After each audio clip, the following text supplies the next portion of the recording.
خبر نداره امام زمان پیغام بده ماه مبارک رمضان پارسال که امام زمان علیه السلام روز 13 ماه رمضان تو جمع کران خدمت یکی از علما خدمت آقا رسید، میگه دیدم چشمای مهدی فاطمه کوچولو شده، زیر چشمای امام زمان کبود شده.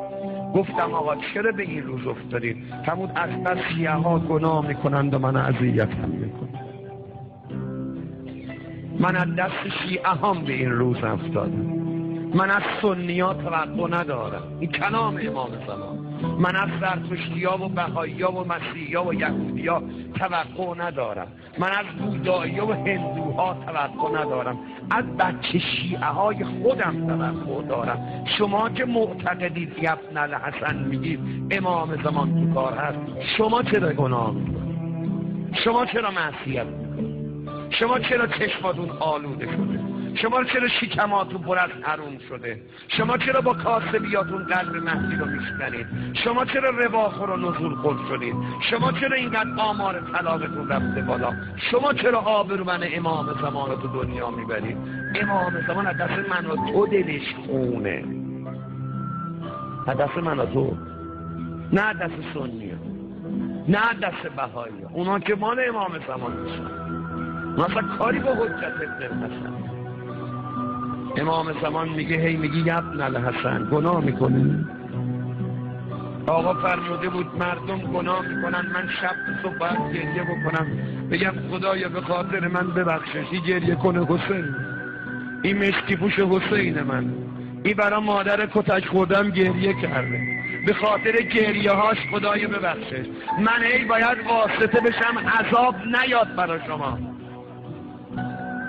مهدی برای ما گریه میکنه، چرا ما برای مهدی گریه نکنیم؟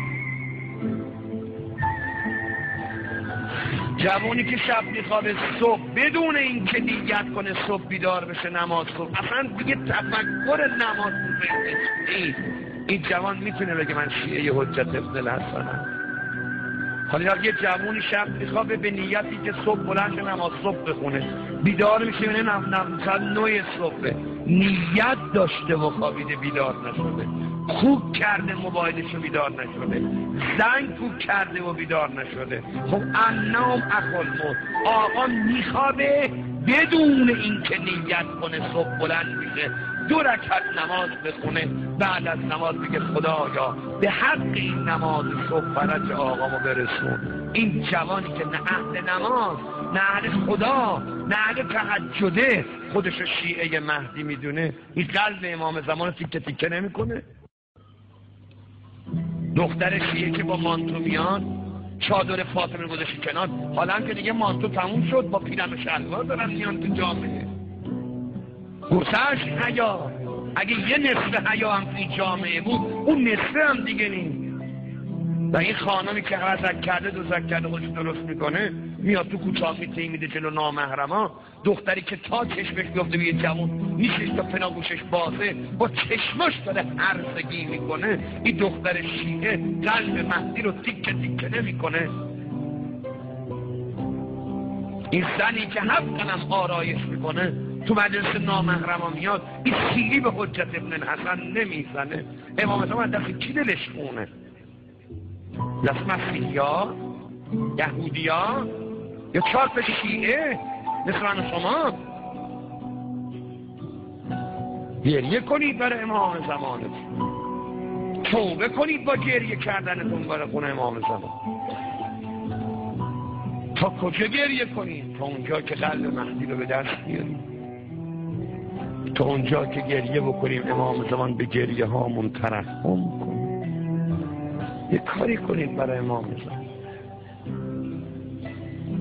نماز میخونه، نه یه قنوتی، نه یه اللهم کن لولی، یکی